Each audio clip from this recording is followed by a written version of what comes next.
अस्सलाम वालेकुम मुअज़्ज़िज़ ख़वातीन व हज़रात।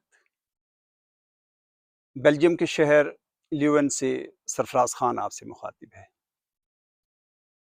इस वक़्त मेरे साथ डॉक्टर सैफ़ुर रहमान ख़ान साहब मौजूद हैं, जो बेल्जियम में हमारे होस्ट हैं और यहाँ माशाअल्लाह पीएचडी के स्टूडेंट हैं, इंजीनियरिंग में पीएचडी कर रहे हैं।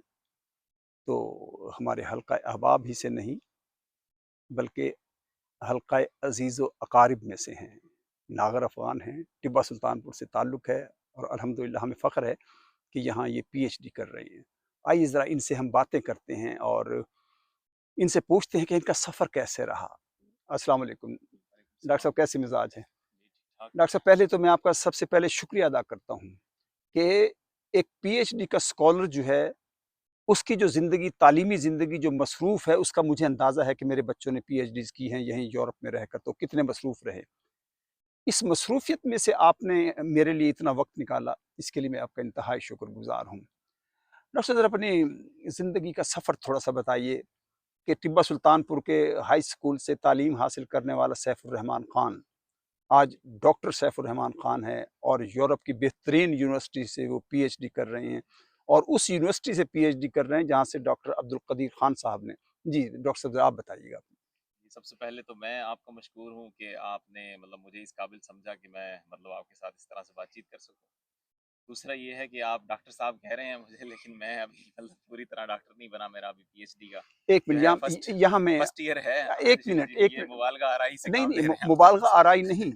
हमारे यहाँ पाकिस्तानी मुआशरे में है, जी, मिसाल के तौर पर निश्तर मेडिकल कॉलेज या किसी भी मेडिकल कॉलेज में कोई स्टूडेंट हमारा दाखिल हो जाता है, हम उसे पहले दिन से डॉक्टर साहब कहकर बुलाना शुरू कर देते हैं। मेरे लिए आप जी, डॉक्टर हैं, आज नहीं तो 2 साल बाद पीएचडी आप मुकम्मल हो जाएगी, आप डॉक्टर हो जाएँगे, तो मेरे लिए फ़ख्र की बात है कि मेरा बच्चा यहाँ पीएचडी का स्टूडेंट है और इंजीनियरिंग में पीएचडी। जी, आप बता रहे जी, थे। जी, जी, बिल्कुल ये क्या कहते हैं ना, ये आपकी ज़रा नवाज़ी है, मैं कहूँगा कि आप इस काबिल समझते हैं कि मुझे आप इस वक़्त हम बातचीत कर रहे हैं। ख़ैर टिब्बा सुल्तानपुर में ही हम पैदा हुए और वहीं पर ही क्या कहते हैं ना, टिब्बा पहले प्राइमरी स्कूल नंबर 1 जो है हमारा, आपने देखा होगा बागों के करीब जो बागों के है। करीब है हमारा। हाँ जी, वहाँ से फिर तालीम हासिल की, उसके बाद फिर मैं हाई स्कूल में चला गया और हाई स्कूल से मैट्रिक किया, फिर उसके बाद गवर्नमेंट डिग्री कॉलेज जहानिया में मैंने एफएससी की वहाँ से। और फिर एफएससी के बाद जो है अप्लाई किया मुख्तलिफ जगहों पर इंजीनियरिंग के लिए। तो कॉमसेट्स यूनिवर्सिटी लाहौर में मेरा एडमिशन हुआ इंजीनियरिंग में। वहाँ से इंजीनियरिंग की, इंजीनियरिंग के बाद फिर मैंने थोड़ा-सा ज़हन ये बनाया कि एक तो मेरा आपको पता है कि बैकग्राउंड जो है वो टीचिंग घराने से है, जी, जी। क्योंकि माशाल्लाह मेरे वालिद प्रोफ़ेसर साहब हैं। ख़लीलुर रहमान ख़ान साहब हाँ जी, माशाअल्लाह बहुत माहिर तालीम। अच्छा, यहाँ जी, आपकी बात को कतल कलामी करते हुए ज़रा थोड़ा-सा एक पस मंज़र बता दूँ कि इस वक़्त जो मेरे इल्म में हैं, पठानों के 4 पीएचडीज़ हैं जिन्होंने दुनिया की बेहतरीन यूनिवर्सिटी से तालीम हासिल की और इस वक़्त अपने-अपने मकाम पर वो ख़िदमत कर रहे हैं। सबसे पहले तो मैं आपको यही बताऊँगा कि डॉक्टर सैफ़ुर रहमान ख़ान साहब, उसके बाद मैंने आपसे मुलाकात कराई पोलैंड में डॉक्टर मोहम्मद कामरान ख़ान साहब, उनकी अहलिया प्रोफ़ेसर डॉक्टर मुदस्सिरा सरफ़राज़ और फिर प्रोफ़ेसर डॉक्टर शबीर अहमद ख़ान साहब पंजाब यूनिवर्सिटी में। ये हमारे नागर अफ़गानों के फ़ख्र हैं।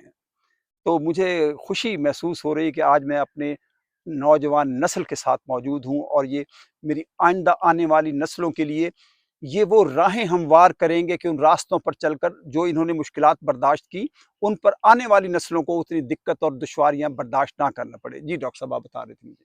हाँ जी। तो मैं यही बता रहा था कि जैसे मतलब टीचिंग बैकग्राउंड था, वालिद साहब भी आपको पता है कि माशाल्लाह टीचिंग से उनका ताल्लुक रहा। तो मुझे भी शौक ये था कि मैं टीचिंग करूँ। मैंने टीचिंग की जॉब स्टार्ट कर दी और साथ ही फिर मैंने मास्टर्स भी स्टार्ट कर दिया। तो जैसे ही मेरा मास्टर्स कंप्लीट हुआ, फिर उसके बाद मैं इंडस्ट्री में चला गया, इंडस्ट्रियल जॉब भी की क्योंकि केमिकल इंजीनियरिंग की थी।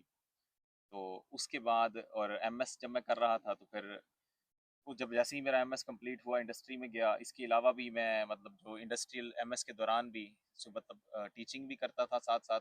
जो ये फंडेड प्रोजेक्ट्स होते हैं, उसके ऊपर भी मैं जो कॉमसैट्स के अंदर ही आईआरसीबीएम है, रिसर्च डिपार्टमेंट, वहाँ पर मैं एक प्रोफ़ेसर थे हमारे टीचर नौशाद साहब, उनके साथ मैंने काफ़ी रिसर्च की वहाँ पे। उसके बाद फिर ये उसी वो जो मैंने मास्टर्स में रिसर्च की, उसी का नतीजा है ये कि अल्हम्दुलिल्लाह फिर जब अप्लाई किया मैंने, मैं क्रेडिट देता हूँ अपने उस्तादों को जिन्होंने कॉमसेट्स में मुझे टीच किया। उसके अंदर डॉक्टर आसिम लईक साहब और डॉक्टर सिकंदर रफ़ीक साहब। का मतलब मेन रोल है, इसके अलावा डॉक्टर नौशाद साहब का, जिन्होंने मुझे गाइड किया और मतलब मेरी रिसर्च प्रोफाइल इतनी बेहतर हो गई कि मैं अब इंटरनेशनल लेवल के ऊपर अप्लाई कर सकता था यूनिवर्सिटीज़ के अंदर। फिर साथ ही मैंने ये किया कि मैंने एचईसी का, जो हमारी हायर एजुकेशन कमीशन पाकिस्तान है, वहाँ का मैंने टेस्ट दिया, और उस वो टेस्ट क्लियर करने के बाद मुझे ये एचईसी की तरफ से ईमेल आई कि आप पूरी दुनिया में टॉप 500 जो यूनिवर्सिटियाँ हैं उनमें अप्लाई करें एडमिशन के लिए। अगर आपका एडमिशन हो जाता है तो सॉरी फिर जी। एचईसी जो है ना वो आपको मतलब फंड्स जो है प्रोवाइड करेगी, उसके बाद आप जो है ना वो अपनी स्टडीज़ जो है वो कंटिन्यू कर सकते हैं। फिर मैंने मतलब मेरी रिसर्च क्योंकि मेम्ब्रेन से रिलेटेड थी, मेम्ब्रेन्स की वैसे तो दुनिया में बहुत सारी यूनिवर्सिटीज़ हैं, लेकिन जो मेन डिपार्टमेंट्स मेम्ब्रेन रिसर्च के हवाले से हैं वो एक हॉलैंड के अंदर है, ये केयू ल्यूवन है, इसके अलावा मलेशिया में और चाइना में है, जो मेन रिसर्च होती है ना ज़्यादातर मेम्ब्रेन्स के ऊपर। तो यहाँ की एक अट्रैक्शन ये भी थी कि मेरे जो मतलब टीचर थे वहाँ पर, आसिम मलिक साहब, उनकी पीएचडी यहीं से थी, ठीक है, और दूसरा ये कि डॉक्टर अब्दुल कदीर खान की पीएचडी भी यहीं से ही है। तो ये मोटिवेशन थी बस कि, और मेम्ब्रेन लैब भी यहाँ पर मतलब मौजूद थी, मतलब बहुत ज़्यादा रिसर्च यहाँ पर उस मतलब हो रही है, अभी तक हो रही है यकीनन हमारे ग्रुप के अंदर, या हमारे जो दूसरे हमारे साथ जो दूसरे प्रोफेसर ग्रुप हैं उनके अंदर। तो फिर वहाँ से मतलब ये मोटिवेशन थी जिसकी वजह से यहाँ पर मतलब मैंने अप्लाई किया, और सिलेक्शन जो है वो ही एक्सेप्टेंस मुझे मिली, और माशाल्लाह, फिर यहाँ पर जो है ना बहुत मैं ज़बरदस्त, पीएचडी जो बहुत है वो खुशी। कंटिन्यू है। अच्छा सैफुर रहमान खान, आपने ये जो अपना एक सफ़र मुझे बताया, अब ये बताइए कि आज का नौजवान जो मेरा टिब्बा सुल्तानपुर का है या पाकिस्तान का नौजवान जो मुझे और आपको सुन रहा है, वो अगर यहाँ बेल्जियम की इस यूनिवर्सिटी में आके तालीम हासिल करना चाहे, तो कोई मास्टर्स करना चाहता है, ग्रेजुएशन करना चाहता है या पीएचडी करना चाहता है, तो ज़रा उन्हें ये बताइए कि तालीम के हासिल करने के लिए तरीक़ेकार क्या-क्या हैं? और फिर उसके लिए फंडिंग की क्या-क्या सहूलियात होती हैं? ज़रा उस पर ज़रा बताइएगा। जी, जी, इसमें एक तो 2 तरीके हैं। सबसे पहला तरीका जो है ना वो मैं आपको बताऊँगा कि यहाँ की पोज़ीशंस के ऊपर कैसे अप्लाई करना है, जो कि मतलब कंपैरेटिवली बेस्ट है, ठीक है? वैसे तो एचईसी भी आपको स्कॉलरशिप देगी, पाकिस्तान की गवर्नमेंट भी, इस पे मैं बाद में आता हूँ। जी।